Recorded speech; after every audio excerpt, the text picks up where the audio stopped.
Hey fellas, how you doing? It's Johnny. I want to share something with you. I know this is going to help a lot of you because this is something actually I went through for many years, and I never really thought I'd ever be sharing it. But I suppose I wouldn't say I've got the courage to share it now, but it just feels like the right time to share it, and it's I'm quite excited to get it out and to tell you guys about it. I know it's going to help you. It's really deep, but I'm not a surface-based person. I've never really enjoyed small talk, and it's just kind of who I am at this particular time in life. I was just doing some coaching with my friend I've been working with over Skype, and it reminded me of this. We were talking about different things, about becoming honest, living with integrity, becoming attractive, some spiritual stuff, some deep concepts, many different aspects around all the things that everyone's interested in. It's got nothing to do with just getting better with women. This is personal transformation, becoming more happy. And in this video I wanted to speak about a concept called abandonment of the self, abandoning yourself. So that's why it makes sense. And even in the subtext of the language that we use, sometimes we use language but we don't really understand it. We just say words because they sound good. So people will say, become your best self, or find out who you are, or be your authentic self. People say all these words, and these words are interesting, and I do it as well. I say it because I say a lot of things because they sound good. Sometimes I unconsciously do it in my videos. Most of the stuff I say, I feel it's coming from the heart.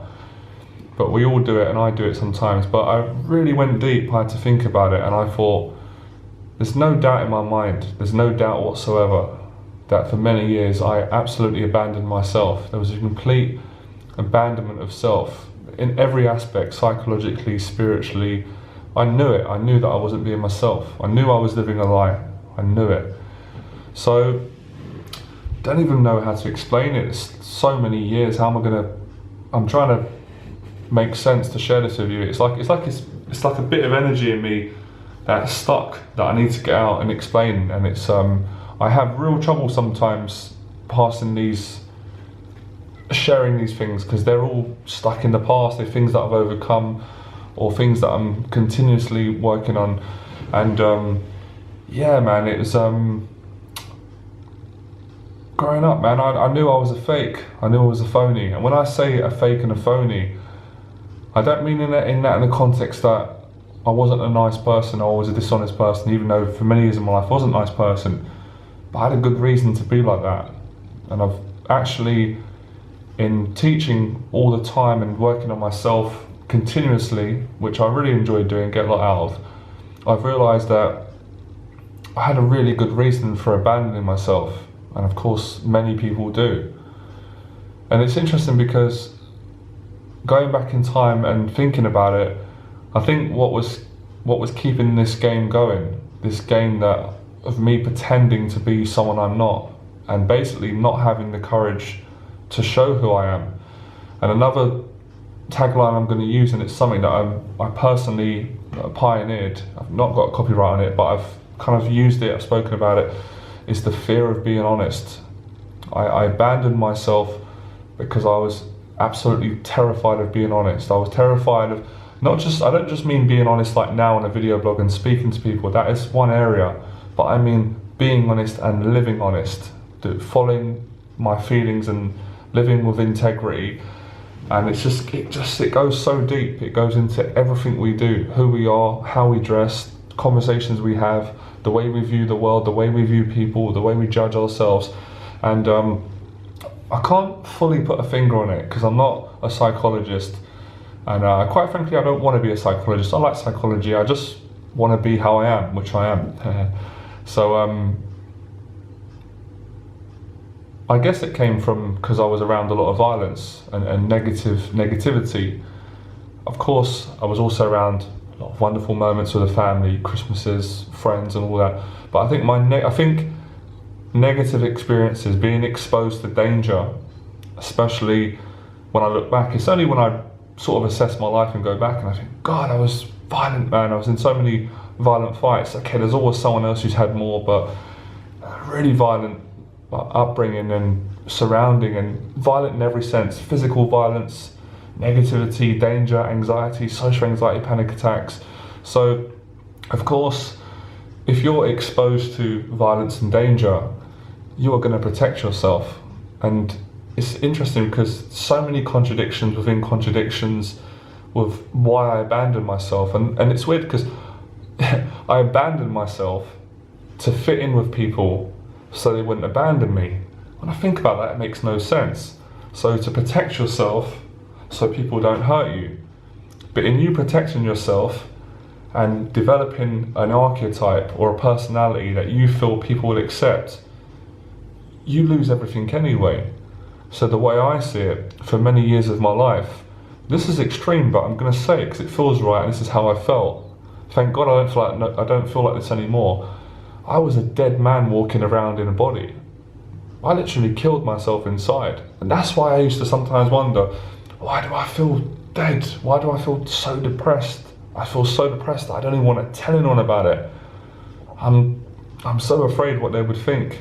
And there's also parts of me that think, they would think I'm a soft touch.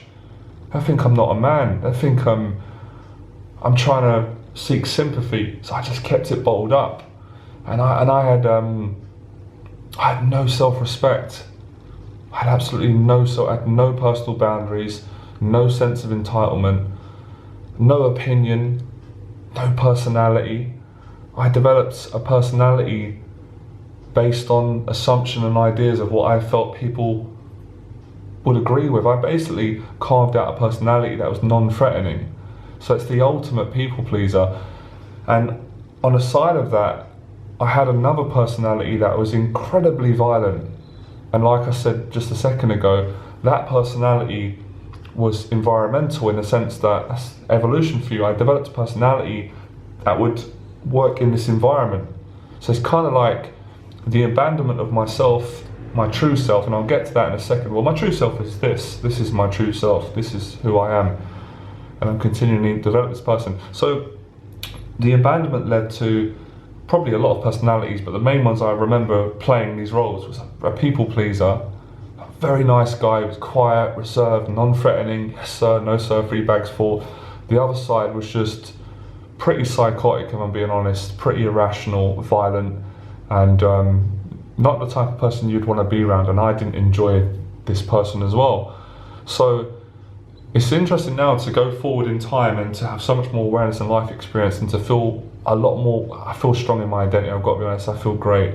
Probably unconsciously the reason why I had the courage to do this video, because I will admit it's easy to do a video when you're not in that place no more. But I still think it feels good, it feels right to this video, but it's easy for me to do it now because I feel safe, I don't feel judged. And if people judge me anyway, I don't mind. I've kind of just gone past it. I'm not bothered. So to almost go to all that trouble, maybe I had a huge ego, I probably still have a big ego, but to go to so much trouble to develop 2 personalities, 2 brothers, project these 2 brothers out, so there's 3 of us now. So let's say there's me in the middle, who feels like he's inside, which I really understand to be consciousness, awareness, like the book I'm reading, The Untethered Soul, what everyone talks about, who we really are without our personality, our ideas, our assumptions, perceptions, and all the rest of it, and ego. So there's like a kid inside, he's trapped in bars, he's inside my chest. I feel him in here, I feel him in here, I occasionally feel him in my heart, and he's inside these bars. So he's like this, he's scared, like this. And there's these like robots moving around. And that's why I hate myself, because I abandoned myself, and that all my emotions got suppressed. Now, of course, to not be in danger of exaggerating, and I'm not exaggerating, believe me, I'm actually downplaying this because it's worse, and I don't want to scare people with a horror story. But within the midst of this, occasionally this kid comes up to the surface when he knows it's safe, and it's not very often, and it kind of comes up around my mum at certain times, because I'm a bit of a mummy's boy, I'm not ashamed of that. But when my dad was around, or males were around, or anything threatening, he hides back in, and the people pleaser comes up. So the people he comes up to fill that role and protect himself. So it's a constant protection. And it's interesting because now moving more forward, having mentorship for some amazing men in my life, you guys and my life experience and lots of things I'm proud of that I've done right. I'll do that in another video. I realised that it was what was I going to say? It was pointless, because the pain I went through to avoid pain was more pain. So it was a catch-22. I would have been better off playing the odds and getting those two out of the way and bringing this kid out and saying, this is who I am, take me or leave me, and suffering the repercussions of how people would have judged me, reacted to me, hence my father, friends, family, people in the world, because it would have been better. I would have expanded my consciousness, I would have been my best self. But looking back, I can't regret it because I didn't have the strength to do it. I'm just talking in hindsight, and I'm just kind of talking out loud for myself and for other people, because many people with social anxiety are doing this, and it's regardless of age, race, background. This is going on. This is going on as I'm doing this video now. There's billions of people in the world that have abandoned themselves. Now, interestingly enough, like I said, the reason was a dead man walking, because not getting any love. And the way I see love is the most nutritious source in our lives. If we're not getting love, or we're not accessing love, or letting it flow through our body, and that is also a projection of relationships in our life, we feel dead, we don't feel good. And we can talk about all the money in the world we want. We can talk about women, we can talk about this position. The heart, if the heart's closed up and you're not in touch with your emotions, you are suffering, my friend. So many people in our society are suffering because they've abandoned themselves, and they develop certain archetypes that they feel will get them what Alan Watts would call one-upmanship.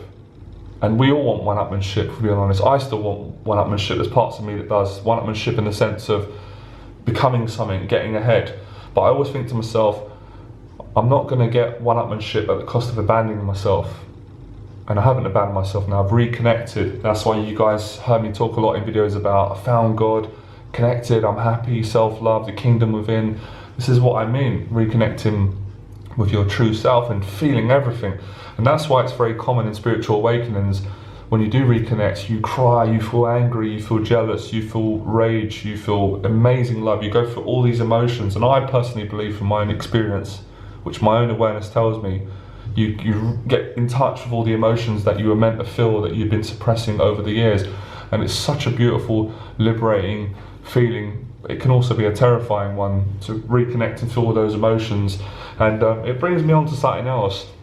It brings me on to things like, just to go a bit light for a second, social anxiety. It made sense for many years why, when I was around my friends, there was a feeling that I used to always say internally, something doesn't feel right.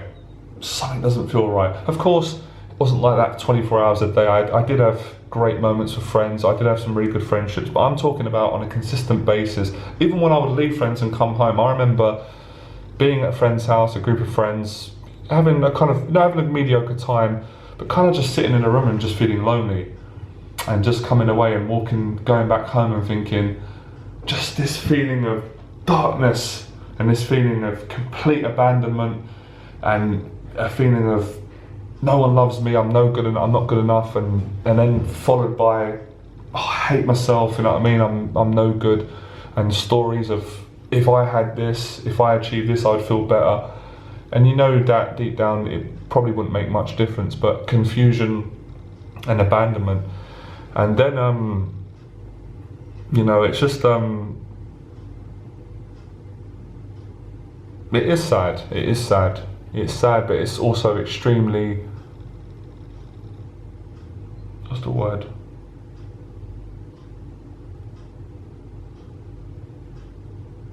Fascinating. It's fascinating. It's fascinating the lengths that we go and that I went to protect ourselves. The interesting thing is, as I keep saying, protect ourselves from what? And I think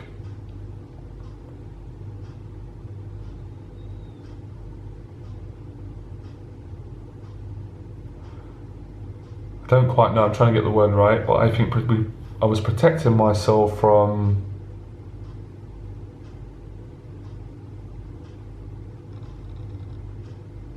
I think this is the right answer. I could be wrong, but it's the closest thing I feel to express into language from how I feel my emotion.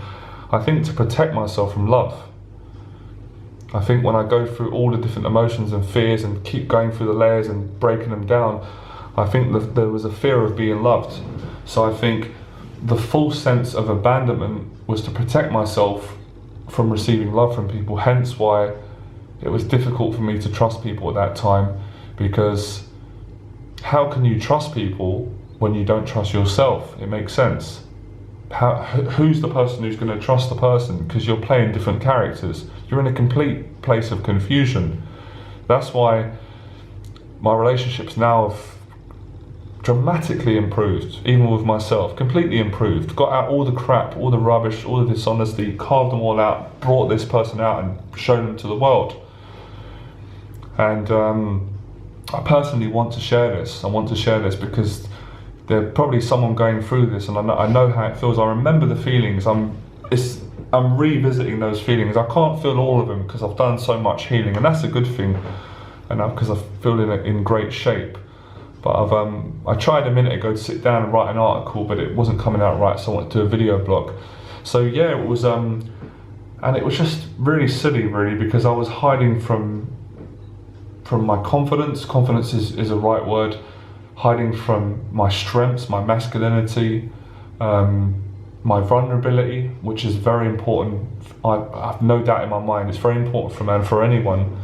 And if you have trouble being vulnerable, you'll also have trouble being masculine. You know, the two need to be in harmony. That's what I believe, that's what I've experienced. So yeah, just living life on someone else's terms. Obviously a lot of my fear was because of my father, feeling that I can't be myself around him, and that I realised that I behave that way in every relationship. And it's as little as going into a shop talking to a stranger. You're acting from that place, you're protecting yourself. Equally, when someone upset me in a bar, laying into them, knocking them out because you feel threatened, he comes up. So it's complete disconnection, along with, and as I said, I've got good reason to have felt like that because of the environment I was in, the area I grew up on a council estate. It's, constantly looking over your shoulder. Of course, no wonder you're going to have social anxiety. But yeah, and just being in a lot of conversations with people and not really enjoying them and pretending that you're enjoying them. I mean, this is, if we're being honest as humans, we do this a lot, don't we? A lot of us don't speak our mind. I've really alleviated that, and I'm going to talk in another video about how I've done that. That's a different topic. But yeah, just being in lots of conversations that I didn't enjoy. Conversations, if I'm being honest, racist conversations that I didn't enjoy, didn't feel right. It actually hurt my body to be racist and talk rubbish about people. Violent conversations which I didn't enjoy, which just fed that other personality. Negative conversations, which I think is the most poisonous, harmful, polluted type of energy that we can have. Now, within reason, a little bit of negativity is healthy. We all need to get things out, but I'm talking about on a continuous basis. And it's interesting because I actually realised how dangerous it is when you're not yourself, because if you work if you're behaving from a personality that's not you, your whole life is false. Your whole life is false, because you're probably going to be definitely going to be in environments that you don't want to be in. And that's why so many of my partying days, clubbing, I didn't do loads of it, but I did a little bit of dabbling in drugs and alcohol. Never enjoyed it. I would say a couple of occasions I enjoyed with women, having a drink and sex and all the rest of it. I think I need to get out of my system, but on the whole, if I'm being honest, I didn't want to be there. I didn't enjoy drinking alcohol, and I didn't enjoy being around violent atmospheres. And it's just it's taught me a lot. It's probably why I've been able to do so much good material and do such opposite. So I thought about this the other day. I talked to a student. Wherever you're at in your life, or however you feel, you can always do the opposite. So if you're in a place of if you're in a place of self-hate and you don't like yourself, that's such a real, raw, emotional place to be at. I'm not saying it's easy, but if you really want to, if you flip that and you do whatever you need to do, spiritual transformation or personal transformation, you can feel so much love. Because if you've been in a place where you felt so much hate, where I used to feel years ago, so much anger, so much violence, so much insecurity, when you transform over, you'll find that you'll have not an exaggerated amount, but you'll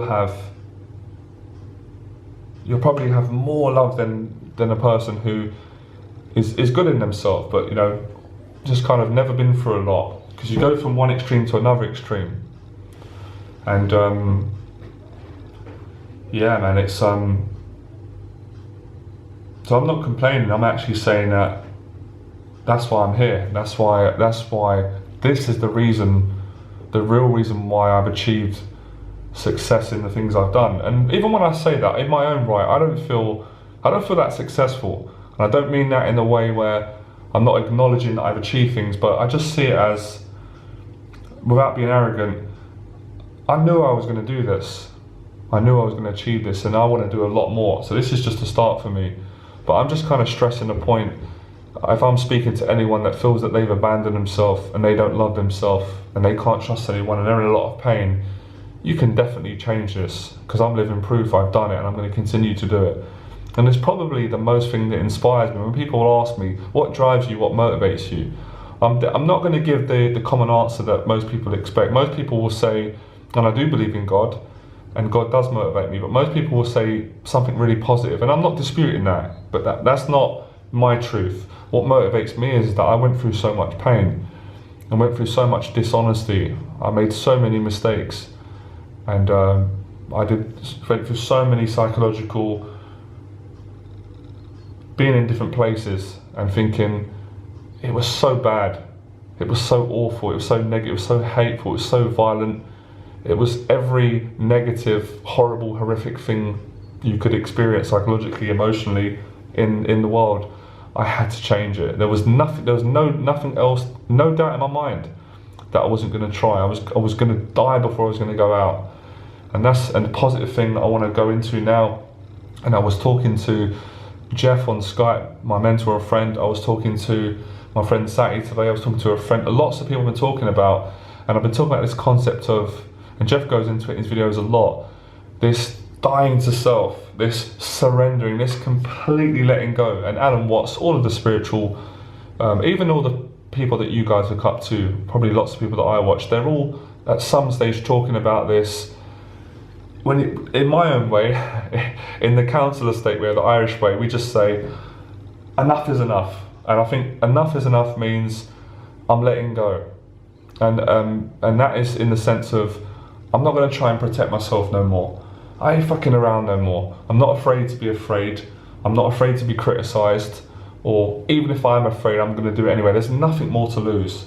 And I think that's really when personal transformation happens.